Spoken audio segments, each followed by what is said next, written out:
tal? ¿Cómo andan? Muy buenos días.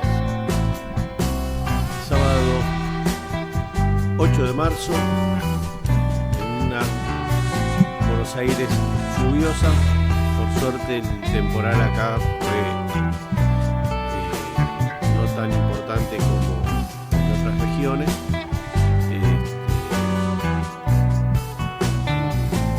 Un cariño para toda la gente de Bahía Blanca que está pasándola realmente muy mal. La ciudad quedó totalmente inundada,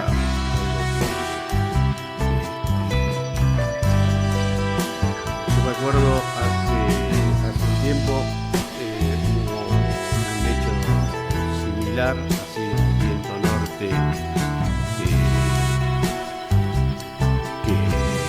llevó las temperaturas insoportables. Ese día me acuerdo patentemente porque fue el día que yo estaba viajando a Santiago del Estero para ver a Platense en la final con Rosario Central, y allá en Santiago era algo insoportable, el aire caliente como venía. Bueno, ahora en estos días se vivió algo parecido, y el choque con el aire frío del sur provocó la misma inestabilidad. Lamentablemente volvió a ser Bahía Blanca el lugar más afectado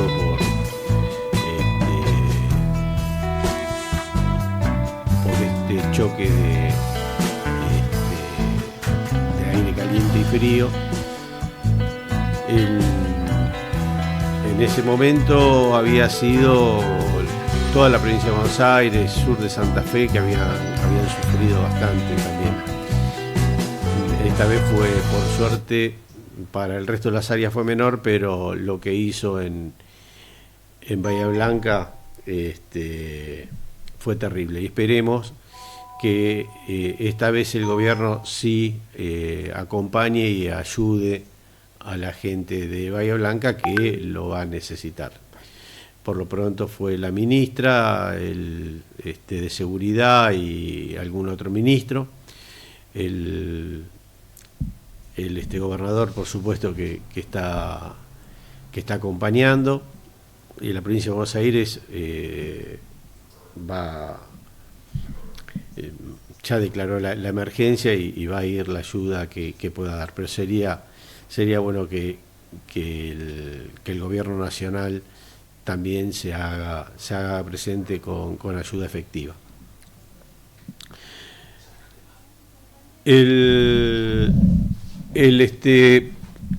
Gracias, Johnny.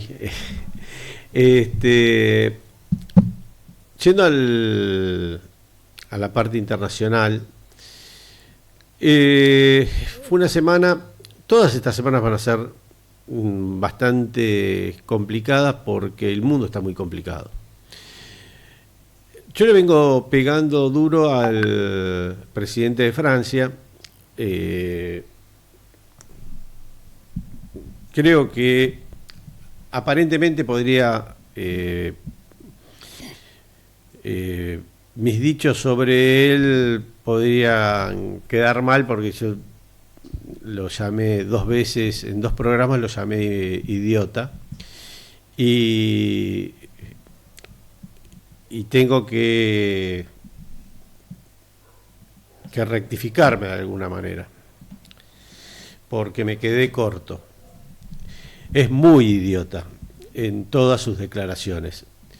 Lamentablemente es uno de los países con más preponderancia en el mundo, y que estén dirigidos por semejante infeliz es una locura. ¿Y por qué digo esto? Porque al mismo momento que mandaba un embajador hacia Rusia para hablar de paz, estaba declarando que en contra de Rusia, que había que pararlos ahora, que iba a poner a su ejército, que era el tercer ejército del mundo, a disposición para frenarlo, que había que hacer un anillo de misiles nucleares para frenar a Rusia y que si era necesario había que utilizarlos. Y un sinfín de idioteces que si vos estás mandando a alguien para la paz no podés hacer las declaraciones que hizo. Primero y principal porque no tiene la fuerza que tiene Trump para decir las realidades que dice Trump, que van en función de una estrategia de aprete. Francia no tiene ni la economía, ni los medios, ni el peso que tiene Estados Unidos para encolumnarse como un paladín de la nada. Sobre todo en un momento donde toda Europa está pasando por una crisis muy profunda. Ahora bien, ¿por qué pueden decir semejantes idioteces? Simplemente porque lo que están haciendo es metiéndole la mano en el bolsillo al contribuyente europeo. Durante el año, esta es la cuarta vez que voy a decir la misma cifra, 800.000 millones de euros. Cada 2 por 3 la cifra mágica es 800.000 millones de euros. O 800.000 millones de dólares, porque también la tiró Estados Unidos la misma cifra. Que es lo que firmaron que van a invertir en defensa para en 10 años estar a la altura del poderío ruso. Entonces, lo que venía diciendo Putin realmente es lo que queda en evidencia. Hoy lo que busca Europa y tal vez también Estados Unidos es tiempo para rearmarse y continuar con su plan de depredar las riquezas rusas. Esto es bastante desalentador para lo que es el futuro de la humanidad, no de la zona. Así que lo que yo les venía planteando, que preparémonos para recibir inmigrantes, en algún momento se va a dar en oleadas. ¿Por qué? Porque la gente se va a empezar, primero que van a empezar a estar mal o peor las economías europeas, con lo cual lo que se va a dar es que muchos argentinos que se fueron vuelvan. Ahora, esto dicho hoy desde acá, con una economía nuestra como está, que está muy, muy, muy, muy mal, parecería ser una pavada. Pero cuando ellos empiecen a estar en la misma situación que estamos nosotros, y se va a dar que va a haber muchos que van a volver, y cuando empiece el riesgo de estar en el medio de un conflicto armado, no solamente van a volver porque allá sus economías están mal, sino por una necesidad de venir a un lugar más seguro. Lo que respecta a la guerra fue más de lo mismo, si bien hubo algunos ataques con cierto éxito de Ucrania a una base militar rusa. Después en todo el frente el avance ruso es notorio, y si Rusia no avanza más es simplemente porque no quiere, porque sin ningún tipo de problema Rusia podría estar tomando hoy toda Ucrania. Ahora, el tomar toda Ucrania lo que generaría sin un acuerdo previo para que esto suceda, sería que lo señalarían como expansionista. Y la realidad es que esto lo vienen midiendo y vienen viendo hasta dónde avanzar y cómo avanzar. Se ha dado en lo que fue las elecciones de Moldavia, en Rumania y en otras zonas donde se empezó a dar un movimiento contra la Unión Europea. Ya al presidente eslovaco le habían dado 5 tiros en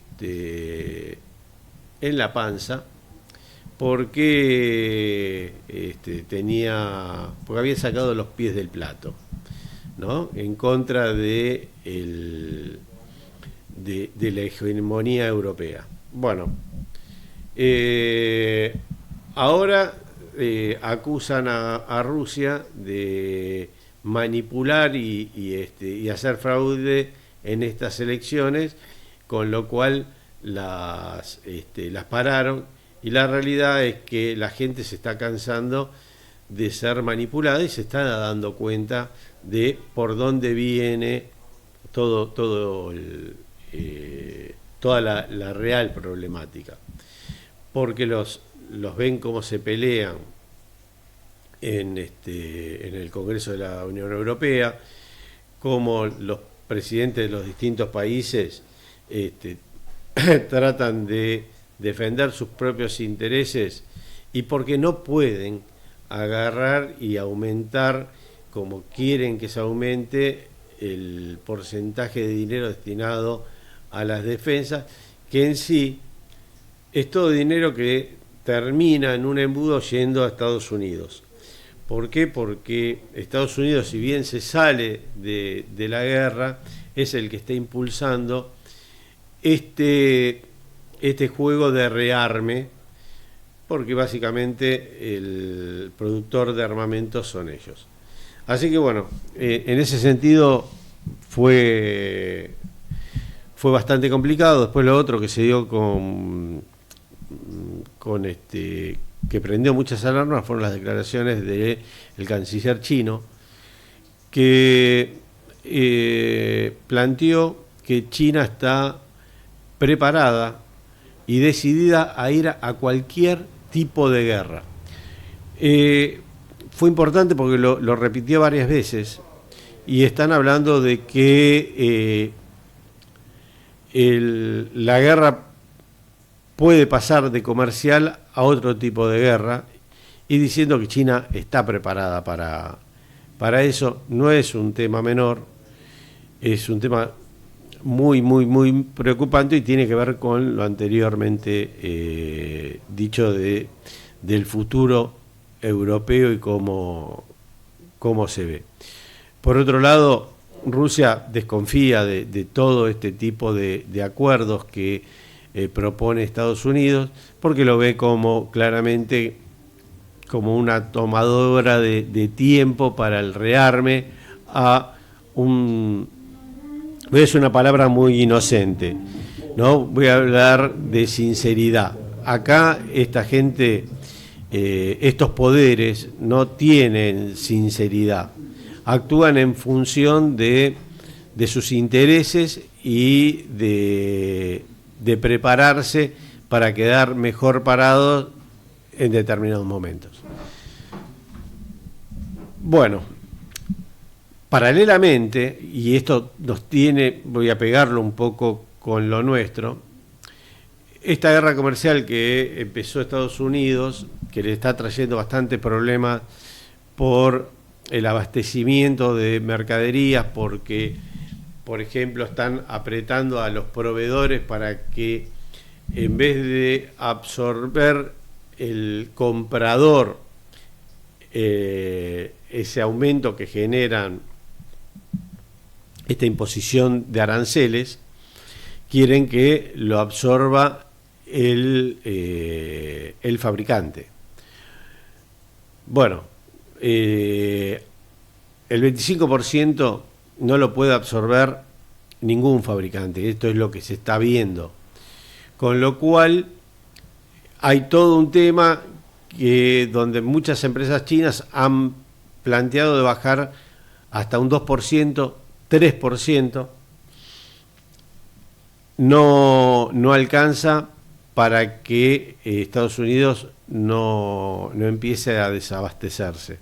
Pero a su vez lo que dio es que empezó una carrera de hacer nuevos enlaces entre países para aprovechar todo esta maroma que generó Estados Unidos. Entonces, México ha salido muy fuerte a participar en el comercio global, tratando de poner sus productos. Canadá igual, ya la semana pasada les había contado el tema energético, cómo los dos empezaron a trabajar muy fuertemente en Europa, pero en sí se está dando en todo el mundo que todos están saliendo a ver de hacer nuevas estrategias y lazos comerciales.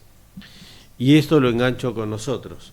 Bueno, nosotros estamos durmiendo el sueño de los justos. ¿Por qué? Y primero porque no somos competitivos para nada con el dólar como está. Segundo, porque nuestras industrias están totalmente paradas. Nuestro comercio está parado.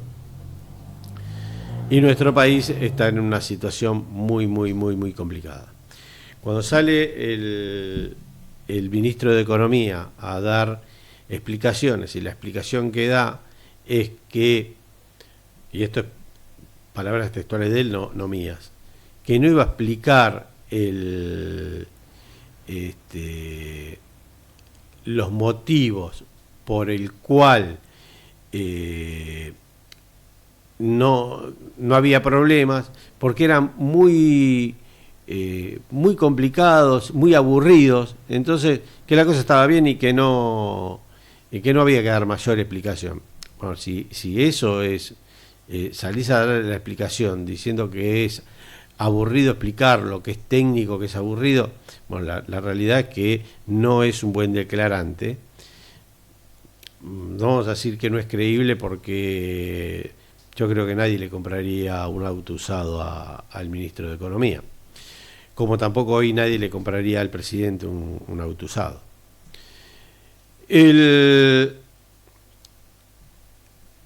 Hay un tema que les quiero comentar que de casualidad o causalidad me hizo hacer una investigación muy simple que la puede hacer cualquiera en su casa. Y que es algo que yo vengo hablando del tema de la inflación, que es una mentira total lo que vienen diciendo de este 2% y demás. Pero,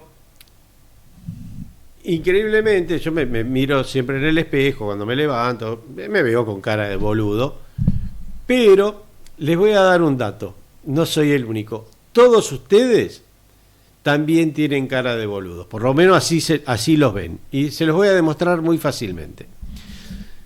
Yo desde siempre me levanto temprano, preparo el café y que lo tengo en un frasco de vidrio el café, que increíblemente la bolsita de café, que compro la marca, siempre la misma marca durante añares, que es la más conocida de todas, ¿no? La abro y cuando está vacío el frasco lo lleno y llega hasta arriba de todo. Siempre, hace 1000 años, con lo cual soy muy cuidadoso con el frasco porque no se me rompió nunca. Ahora me doy cuenta. Lo golpeo un poquitito, baja, le pongo la tapita, bueno, saco la cucharada para hacer el café, cierro la tapita y lo guardo. Cuando se me acaba, abro otra, lo vuelvo a llenar, golpeo un poquitito, queda a filo y lo guardo. Ahora descubrí que rompo el sobre lleno y le falta un poquito así para llenarse. Ops. Bueno, dije, nos están cagando con el café. Viene menos café, una marca, leo siempre la misma cantidad que dice, pero es menor. Hay una marca de arroz que es la más conocida del mercado. Por lejos es la más conocida.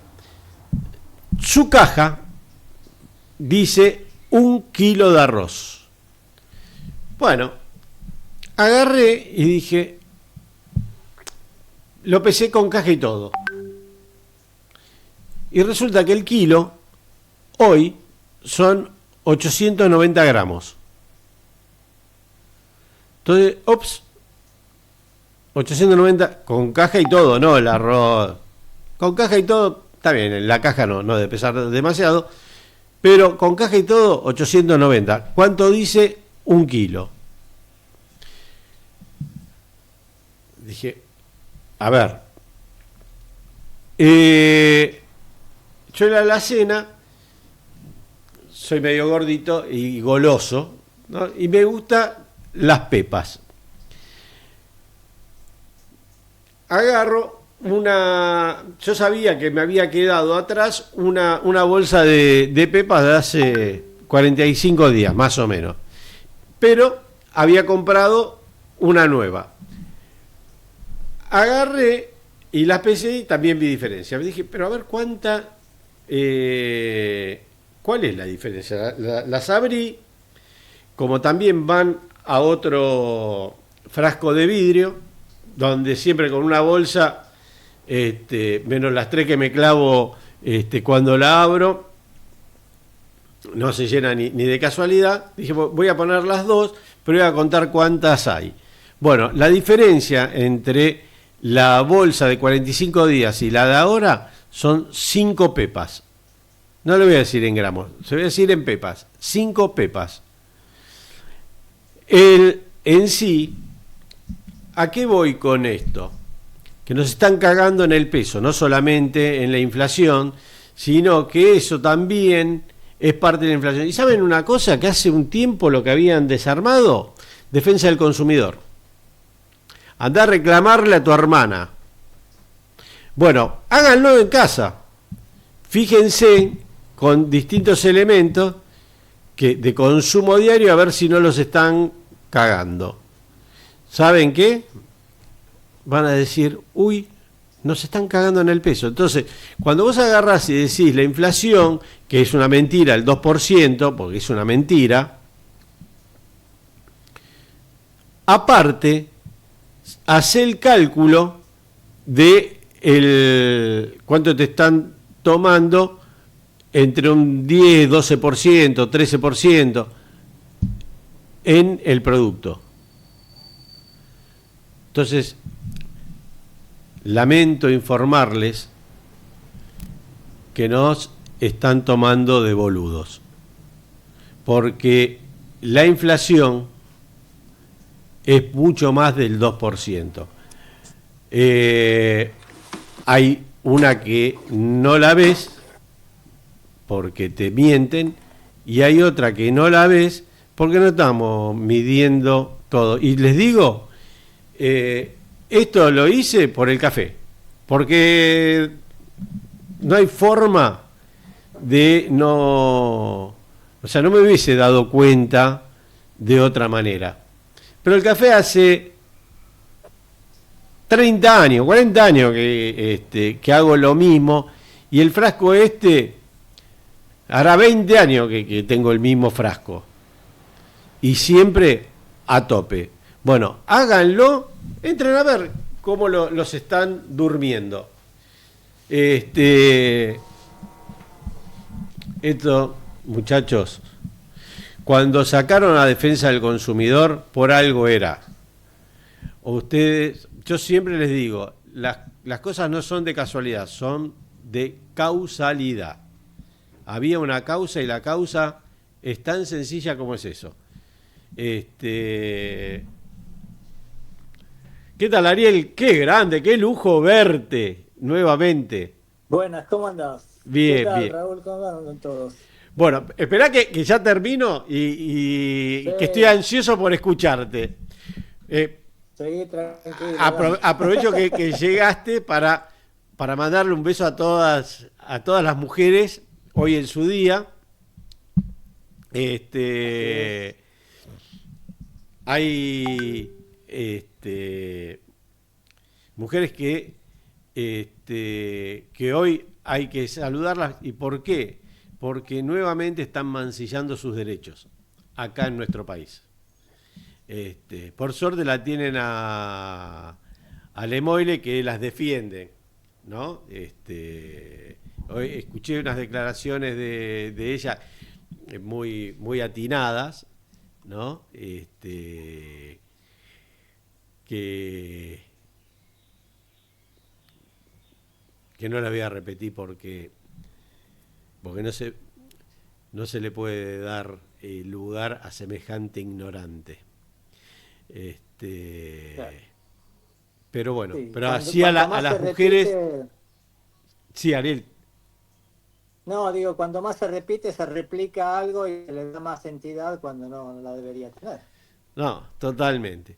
Pero sí un reconocimiento a la lucha de todas las mujeres y esperemos mm, que esto sea un bache y que vuelvan a tener mayores y mejores espacios en su lucha por por los derechos que vienen peleando y vienen consiguiendo, ¿no? Que esto sea un retroceso pequeño y momentáneo, ¿no? Y que vuelvan con más fuerza al lugar que merecen dentro de la sociedad. Y, y que todos estos misógenos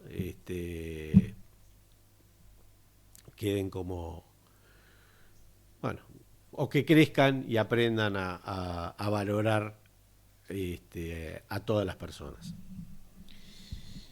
Eh, Señor presidente, espero que lo asesoren y vaya para Bahía Blanca y que ayuden. Eh, Leí que había suspendido el viaje a Mendoza por el tema de la vendimia, por el problema de Bahía Blanca. Me parece muy bien. Lástima que sea mentira que no va a Mendoza por lo de Bahía Blanca. No va a Mendoza porque lo iban a recontra reputear y era una de las provincias que mayor cantidad de votantes tenía y, y la verdad que hubiese sido un desastre. Así que le vino bien el, el problema de Bahía Blanca para tener una excusa para no ir a Mendoza. Que igualmente estaba decidido que a último momento no iba a ir, o iba a tener un callo o algo y no iba a ir, pero bueno, queda mucho más elegante decir que sigue el tema de Bahía Blanca desde Olivos. Vaya a Bahía Blanca. Seguramente los bahienses lo quieren ver y a ellos que están pasando este mal momento, usted sea un inspirador como para que la pasen mejor. Este, Así que bueno, voy a repetir lo que dije antes. El mundo está haciendo nuevas alianzas. El mundo está poniendo sus productos. Señor presidente, eh, vea lo que está pasando en el mundo y actúe en consecuencia. No sea tan obstinado. Esta situación no da para más. No da para más. Volvamos a ser competitivos, volvamos a ser neutrales. Pongamos el país en marcha. El comercio se está derrumbando. La industria se está parando por completo. ¿Qué quieren hacer? Ahora tendría que haber hablado de la Corte, ¿no? Es un mamarracho. Pero lo que pasa es que es tanto lo que pasa, ¿no? Tanto lo que pasa día a día, que el programa tendría que ser, primero que tendría que ser diario, y segundo, que tendría que ser de 6 horas. Para abarcar todas las barbaridades que están haciendo, a ver si escuchan y pueden encolumnarse en algo mejor.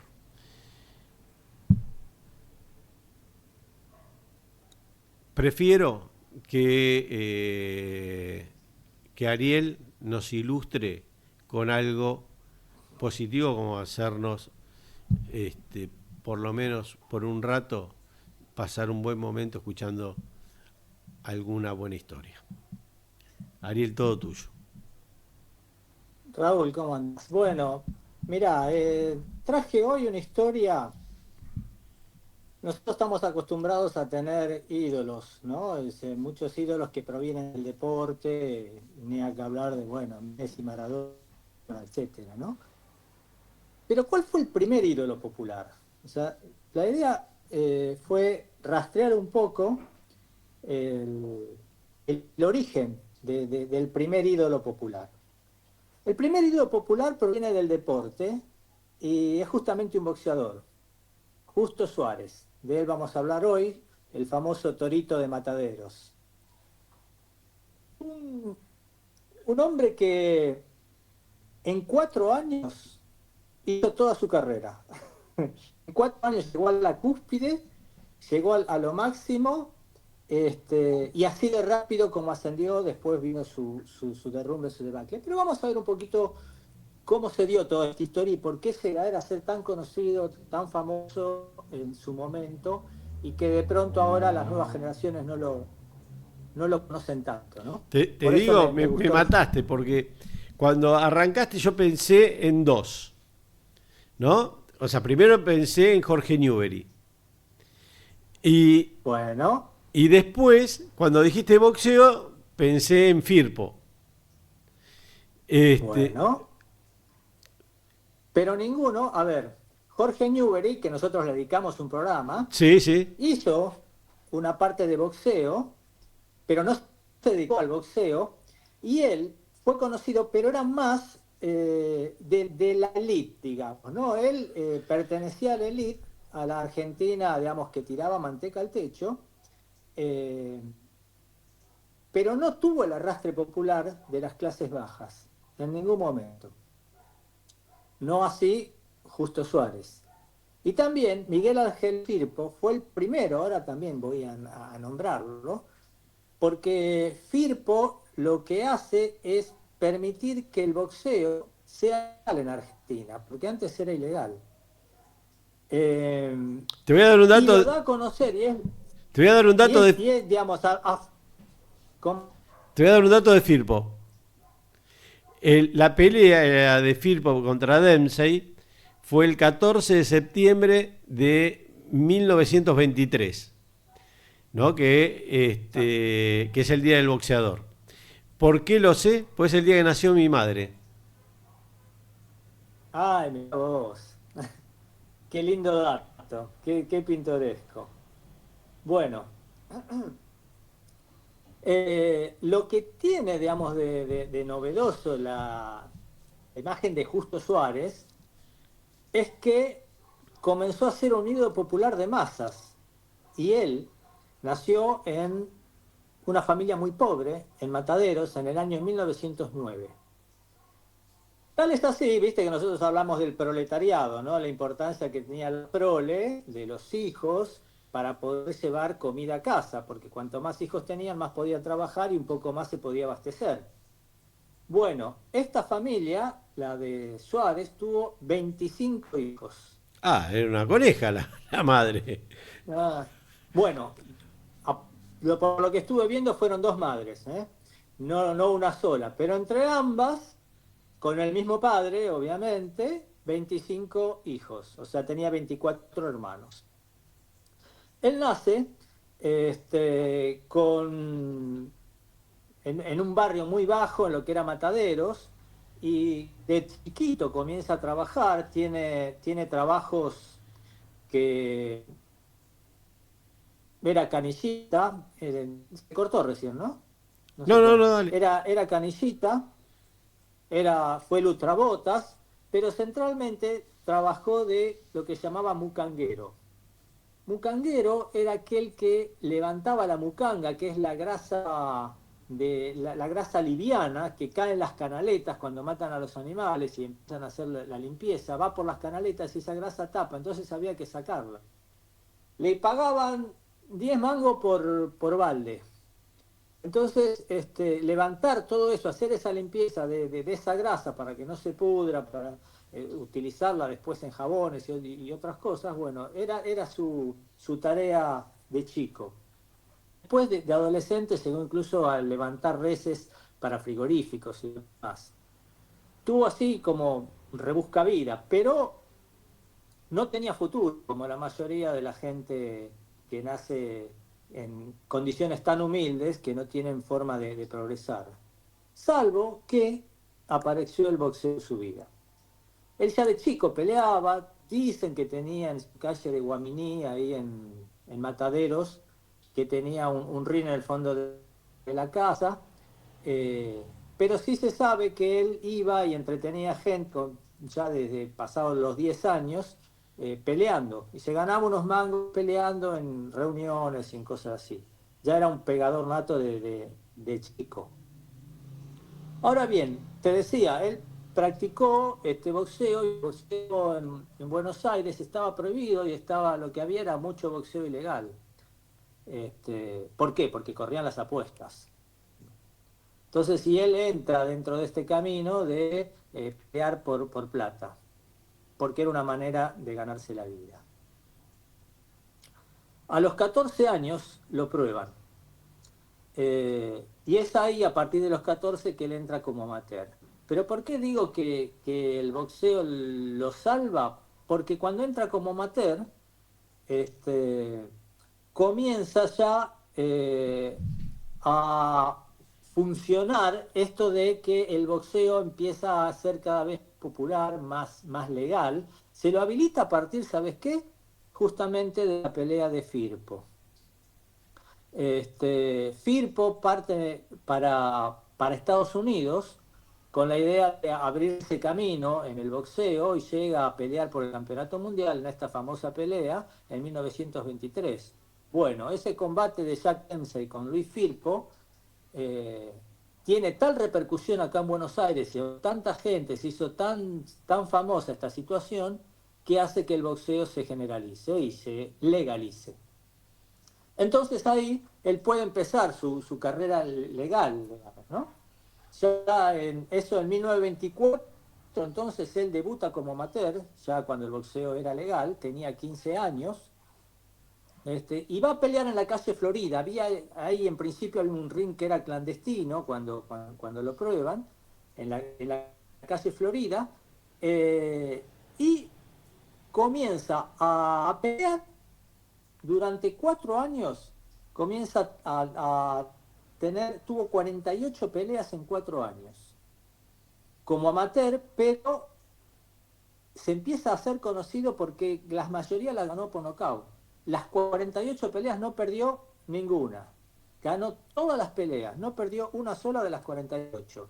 Y entonces ya estaba en 1928 listo para pasar a ser profesional. Y ahí lo agarra el gordo Diego Franco, que era un manager, un conductor, un formador, que él veía que peleaba con esta característica de los peleadores callejeros, digamos, y el gordo Franco ya le da un estilo, le imprime una técnica, le enseña a pelear, y a pelear pegando y a pegar retrocediendo, digamos, o sea, cuando comenzaba el proceso de retroceso que el otro da, es cuando más posibilidades hay de invocar una piña, porque el otro se tira para adelante y se desprotege. Entonces le empieza a enseñar todas estas técnicas, y Y bueno, su debut como profesional fue el 19 de mayo de 1928. Lo hace ya en el Parque Romano, en Retiro, que es donde se peleaba oficialmente. Y ahí pelea contra un peruano, un Ratal Ramoyo, y lo noquea en el segundo round, ya en su debut. Comienza a tener un triunfo tras otro.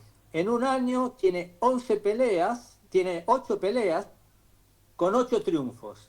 Hasta que le toca, digamos, un combate que va a ser importante, el primer combate realmente decisivo, que es contra Enrico Venturi. Enrico Venturi era un italiano conocido, que tal es así que ya siendo conocido y teniendo esta pelea que era realmente un desafío para él, se venden por primera vez derechos de transmisión de radio, porque todo el lugar, o sea, el Parque Romano le quedaba chico, todo el mundo quería saber, y entonces las radios comienzan a tratar de transmitirlo. Bueno, comienza por primera vez en Argentina a pagarse derechos de transmisión por transmitir una pelea gracias a Justo Suárez, por la gran demanda que tenía y tan famoso se había hecho en ese momento. Bueno, de más está decir que le ganó a Enrico Venturi,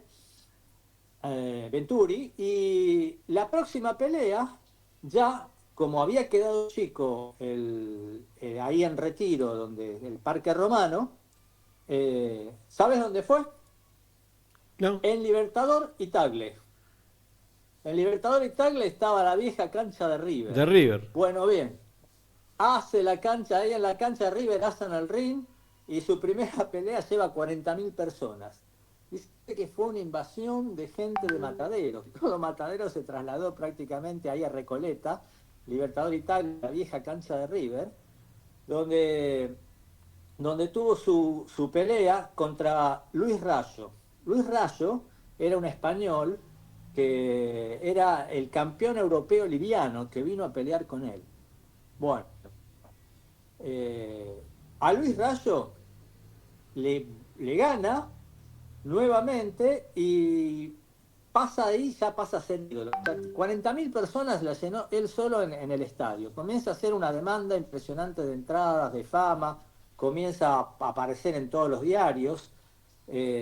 Tenía, dicen, un equilibrio perfecto entre el avanzar y el retroceder pegando, entre el balance que tenía que tener y flexibilidad y el coraje para ir a buscar las peleas.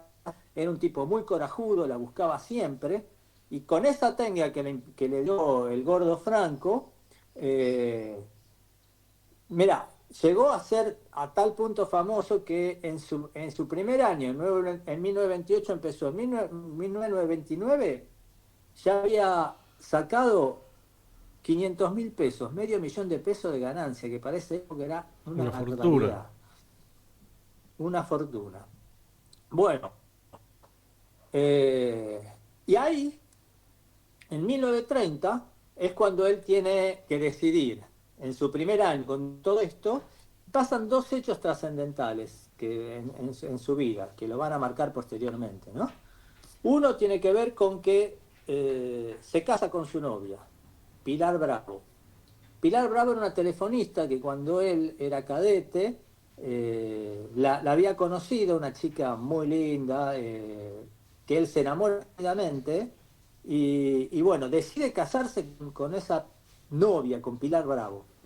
Se casa con eso y bueno, su casamiento fue noticia, salió, él ya no solo empezó a salir en revistas del deporte, llegó a ser tapa del Gráfico muchísimas veces. Y ya llegar a ser tapa del Gráfico era saber que eras hiper conocido, era llegar a lo máximo en esa época. Bueno, él no sé cuántas tapas del Gráfico tuvo, pero aparecía constantemente. Y también apareció en las revistas del Corazón. O sea, estaba públicamente expuesto porque todas estas noticias de su casamiento, su boda, todas las cosas que sucedieron alrededor de esto, su historia comienza a hacerse famosa. Así que este casamiento con Pilar Bravo pasa a ser uno de los eventos de 1930, y otro de los eventos así populares de esa época es que deja al Gordo Franco. ¿Y quién lo toma? Juan Lecture. Juan Lecture era, no Tito, este era el tío de El Tito tío. Lecture. Exactamente. Juan Lecture lo toma, pasa, en ese momento el promotor más importante de boxeo, le dice que con sus características él lo va a hacer llegar a pelear por el campeonato del mundo. Bueno, le vende, digamos, un futuro provisorio y él deja al Gordo Franco y se va con Tito Lecture como promotor con la idea de pelear por el campeonato del mundo. Acá, entonces, con Tito Lecture en 1930, pelea contra Hilario Martínez, que era otro de los importantes de su época, también le gana por nocaut. Después lo hace pelear con un estadounidense, un yankee que se llamaba Babe Herman, o Herman, y, y ya también le vuelve a ganar. Todas estas peleas se hacían en el estadio de River, llevó 45.000 personas. Llenaba el estadio de River cada vez que peleaba y, como te dije, todo Mataderos estaba presente. Hasta que entonces le consigue José Lecture, la pelea contra el Bulldog. Se le llamaba el Bulldog, que era Julio Mocoroa, porque el título de campeón argentino estaba vacante y esta pelea le daba el título de campeón argentino. Así que pelea contra el famoso Bulldog, que Julio Mocoroa era un estudiante de farmacia en La Plata. Bueno, pero parece que era muy, muy bravo también, por eso le decían el Bulldog. Bueno, gana su pelea y pasa a ser campeón argentino. Toma 5 tapas del gráfico, entonces en toda la época llega a ser 5 veces protagonista en el gráfico. Y Tito Lecture, entonces, otra vez, José Lecture, le prepara el primer viaje a Estados Unidos. El campeón en Estados Unidos era Al Singer, pero para poder llegar al campeonato él tenía que hacerse conocer en Estados Unidos. Entonces Tito Lecture, dale, ¿por qué lo tengo? Juan Lecture le cambia el entrenador.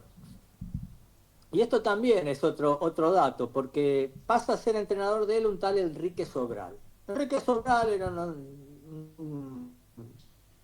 uno de estos rebuscavidas que buscaba, digamos, bastante. Se iba a ser director técnico de Boca entre 1938 y 1940, encontré este dato. Pero en esa época, ya entrenando gente, estaba con Juan Lecture y lo pasa a entrenar. Y le cambia la forma de trabajo. Él, para el campeonato del mundo, le dice que tiene que ganar mucha más masa muscular, aunque esto obviamente le hace perder plasticidad, ¿no? Entonces, bueno, buscar este balance entre plasticidad y masa muscular es un poco lo que pretende. Bueno, su primer pelea en Estados Unidos es contra Joe Glick, en 1930, ¿no? Se produce el casamiento, se produce en 1930 este cambio y su primer pelea en el viaje a Estados Unidos, a tal punto, digamos, que es transmitida por radio y el diario Crítica llena de megáfonos la Avenida de Mayo. Y por primera vez se transmite en directo para todos, en radio abierta, ahí en la Avenida de Mayo, a todo alrededor donde estaba el diario Crítica, la pelea en directo. Tal es así que la gente se llenaba, llenaron la clase de gente escuchando la pelea directamente. Directo desde Estados Unidos. Bueno, a Joe Glick lo tira 2 veces, le gana por puntos y después incluso hasta lo hacen saludar por radio. Cuando él habla, la gente tiraba los sombreros que se usaban en esa época, los revoleaban por el aire. Bueno, se hace famoso, tal es así que la orquesta de Lomuto graba Muñeco al Suelo, que lo canta Charlo, que era un cantante muy conocido en esa época. Eh, este famoso tango, que se lo buscan en Spotify o por internet, va a estar, se llama Muñeco al Suelo, y donde dice, entre su letra, dice: de Mataderos al centro de Nueva York, seguís volteando muñecos con tu coraje feroz. Bueno, en Estados Unidos, una campaña de 5 peleas, 5 victorias, vuelve para acá, vuelve ensalzado porque con estos niveles de fama y de triunfo ya tenía armado su camino. En 1931, entonces, acá le hacen pelear contra un chileno que se llamaba Estanislao Loaya. Le llamaban el Tigre de Iquique, era un pegador impresionante. Bueno, tal es así que cuando él vuelve siendo tan famoso, lo va a ver el presidente, que para esa época ya era José Evaristo Uriburu. Contexto. Nosotros estamos que él sale en 1929, viaja en 1930, se va con presidente Irigoyen. Vuelve con presidente Uriburu. ¿Qué pasó? Golpe de Estado. Primera etapa de los golpes de Estado, que iba a ser una secuencia de democracias y dictaduras que lleva hasta el golpe del 76 y la democracia del 81 con Alfonsín. En este periodo de la Argentina van a ser periodos de democracias y dictaduras, en el medio va a estar las dos de Perón, la caída de la Libertadora. Bueno, toda esta época se inicia acá, en 1930, porque en 1929 había sido la crisis económica mundial en Estados Unidos, y sabemos que cuando allá vuela una mariposa, acá llega un ciclón, así que toda esta crisis desata la posibilidad de que esta mirada retrógrada volviera con Uriburu a derrocar al presidente constitucional Irigoyen. Así que Uriburu va a verlo junto con el que sería luego el príncipe de Inglaterra. Venía el padre y el hijo, fueron a presenciar la pelea de Justo Suárez. Tal famoso era el Torito de Mataderos. Tal es así que en esta pelea contra el chileno Loaya, que obviamente gana también, lo aplauden de pie en la primera fila del ring. Tanto Uriburu como el príncipe de Inglaterra. ¿Por qué de Inglaterra? ¿Por qué tanto? Y bueno, porque Inglaterra volvía a sus intereses económicos acá, entonces estaba tramitando con Uriburu la posibilidad de volver a reinsertarse en esta instancia económicas tan favorables, con contratos leoninos, como nos tenía acostumbrados a hacer económicamente, para beneficio de pocos y para perjuicio de la mayoría del país. Bueno, se programa en ese momento, entonces, porque acá ya todo le quedaba chico, bueno, con Mocoroa, recuerdan el campeonato con el que ganó el campeonato, con quien ganó el campeonato argentino, se programa la revancha, que era muy importante en ese momento, muy promocionada esta revancha, pero sucede que cuando Mocoroa viene desde La Plata, donde él vivía, a firmar el contrato para pelear de nuevo contra Justo Suárez, choca en el camino y fallece. Así que se obtura esta posibilidad.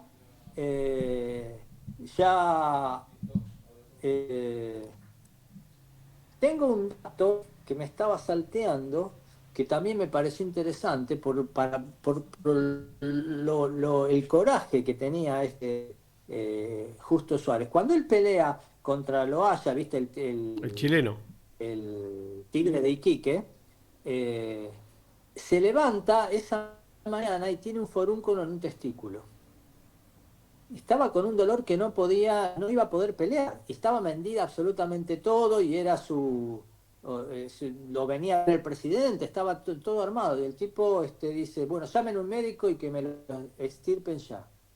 se hizo extirpar el forúnculo ese mismo día de la pelea y peleó con una situación de dolor, anestesiado en parte, pero con un dolor extremo, y así ganó esa pelea contra el Tigre. Bueno, dije que contra Mocoroa no se había podido hacer y ya no le quedaba demasiado por hacer, así que acá en Argentina, así que nueva campaña de Estados Unidos, esta vez para tratar de llegar al campeonato del mundo. Así que Juan Lecture se va, esta vez viaja en su viaje lleva a su suegra y a su mujer, viaja con Lecture, con su preparador, y acá aparece algo que fue contado después, datos muy interesantes que Enrique Soral, el preparador, nos trae como data, ¿no? Que él al principio se va a vivir con la mujer en un departamento, mientras Lecture, Sobral y demás estaban, y el equipo estaban en otro, ¿no? Estaban en otro lugar, otro departamento en Estados Unidos. El dato fue que cuando él fue en su primera campaña, ya lo hacen pelear en el Madison Square Garden por la cantidad de gente cuando empezó con estas 5 victorias. Y él tiene que pelear ahora contra Billy Petrole.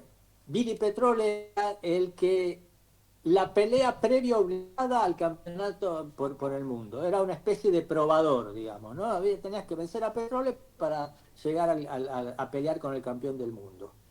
Así que él está preparando esa pelea y le dice Sobral, bueno, ya es necesario que empecemos con la concentración previa, así que todos estos días separate de tu mujer, venite acá, te voy a enseñar a otro lado, con esta idea de la concentración necesaria y que era muy importante, era muy importante entonces, digamos, estar en concentración, digamos, no mantener relaciones sexuales y demás. Bueno, el tipo empieza a despertarse en la noche pensando en su mujer, la llama a cualquier hora, empieza a llamarlo en todo momento para ver dónde estaban, comienza con celos enfermizos y todo lo que se había programado como una concentración para que el tipo pelee contra este Billy Petrole, el tipo lo saca totalmente de foco. Empieza con celos enfermizos a seguir la vista, a llamarlo en todo momento. Tal es así que la mujer decide volverse antes con su suegra, se viene para Buenos Aires. El tipo, pelea contra Billy Petrole, cae en el primer round, el tipo estaba desenfocado ya, en el noveno para la pelea, un dato interesante también es que no esperó la cuenta de 8, apenas lo tiraron, el tipo se levantó rápidamente, no esperó la cuenta de 8 y no llegó a recomponerse totalmente, y bueno, lo que llamamos vuelve después de esta pelea sin poder pelear el título del mundo, lo que se llama regreso sin gloria. Estamos en el año 1932 y aquí comienza la debacle de nuestro amigo. ¿Qué pasó entonces? Viene acá y se da el estreno del Luna Park con toda la plata que había hecho ganar a Lecture justo. La usa Lecture para hacer el Luna Park, que ya tenía ese proyecto imitando al Madison Square Garden, ¿no? Así que qué mejor estrenarlo que con una pelea de Justo Suárez, del Torito de Mataredo. Bueno, hace la pelea contra Víctor Peralta, el Torito ya no era el mismo. Ya en esa pelea cae, él entró en una crisis matrimonial, pierde esta pelea, que esa pérdida de la pelea fue, dice, impresionante, porque todos que estaban viendo la pelea, el Luna Park lleno, cuando termina la pelea, se hizo un silencio, o sea, no lo podían creer, la caída del ídolo. O sea, él ya comienza a dar signos de lo que sería después la tuberculosis, la enfermedad que tenía. Ya no es el mismo, ya no podía levantar los brazos, no tenía esa ductilidad. los síntomas de la tuberculosis, le faltaba el aire, no tenía respuesta física, entra en crisis matrimonial, se separa, o sea, la crisis matrimonial de él sale en todos los diarios, en las revistas del corazón, así como salía en el gráfico por el deporte, empieza a salir en todas partes. Encima su madre le acusa de que lo acusa por un periódico que lo dejó en la ruina, él le contesta por otro periódico, se hace público todo un debate entre quién tenía razón, si la madre o él. En esas circunstancias el Torito entra en una situación de crisis personal, entra en juicio, pierde el juicio con la madre. No sé si lo pierde, la verdad no encontré ese dato, pero se hizo un juicio público en relación con esto. Acá está la imagen de su casamiento con la esposa. Bueno, esta caída del ídolo ya no le permitía ya competir más, empieza con la enfermedad declarada, la tuberculosis era incurable en aquella época. En 1933 nace su único hijo, que se llamaba Enrique Justo Suárez, pero en el 34 Pilar Bravo, su mujer y su hijo se radican en París y él ya pierde todo contacto con ella. Nuevamente la miseria, pierde toda la plata, nadie se explica con toda la plata que tenía qué pasó con su fortuna. Acá hay toda una dinámica de que algunos le atacan que Lecture se quedó con la plata de él, otros dicen que fue la mujer que se fue allá a vivir con la guitarra de él. No se sabe qué pasó, pero quedó muy fijo esto de que podía haber sido Lecture. Tal es así que quedó en el acervo popular que Tito Lecture, cuando rompe con Monzón, este es un dato interesante, cuando Tito Lecture, el manager de Monzón, cuando rompe con Monzón, llama a conferencia de prensa y da a conocer todo en qué había el balance que él tiene y cómo había quedado todo esto. Evidentemente, si da a conocer y hace público todo el balance económico con Monzón es porque todo este fantasma que tenía previo la familia había quedado como esto de que se habían quedado con la plata del Torito, ¿no? Y él trata de ser limpio con esto. Bueno, en 1935 trata de subir al ring nuevamente para tratar de zafar económicamente contra Paternay. Juan Bautista Paternay era amigo de él. Sube con la consigna de no pegarle. No le pega, pero el Torito ya no podía levantar los brazos. Igual pierde la pelea. Bueno, ya le aconsejan ir a Cosquín, que el aire de la sierra era mejor para la tuberculosis y demás, y termina muriendo en Cosquín, acompañado de su hermana. Pero cuando muere ya, lo trae el tren hasta Federico Lacroze. En Federico Lacroze le esperó tal cantidad de gente que le llevaron en andas el ataúd hasta Monroe, al 3500, que se hizo ahí en Belgrano el sepelio. Lo llevan hasta el... Frente al Pirovano. ¿Eh? La casa de sepelio estaba frente al Pirovano. Exacto, bueno. Ahí lo llevan, sí, exacto, tenés razón. Ahí lo llevan hasta el Luna Park, lo velan en el Luna Park y de ahí lo llevan hasta el cementerio. Todos llevando el cajón, atrás del cajón dice que fue el primer sepelio multitudinario impresionante que después fue superado recién por Carlitos Gardel. Pero este fue el sepelio que marcó por primera vez, como dijimos, el primer ídolo popular impresionante, tal es así como lo quería la gente, porque veía reflejado en su pobreza, en su bondad. Fíjate que en el gráfico le escribe, Frascarita escribe en el gráfico: peleaba con un valiente, era todo corazón, reía como un grande, no supo de artimañas en el ring, no supo de maldades en la vida, fue siempre bueno, en la humildad, en la opulencia, en la desgracia. Bueno cuando aún no era nada, cuando era todo y cuando volvió a ser nada. Sonrió siempre. Bueno, y dice, el destino jugó con él, manejó a su entorno, pero él fue incapaz de pelear contra el destino. Así termina en el gráfico su vida. Bueno. Un dato interesante. Sí. Bueno, es muy largo ya, después lo dejamos.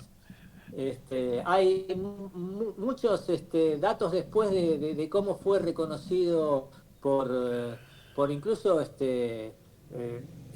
Julio Cortázar le escribe un cuento.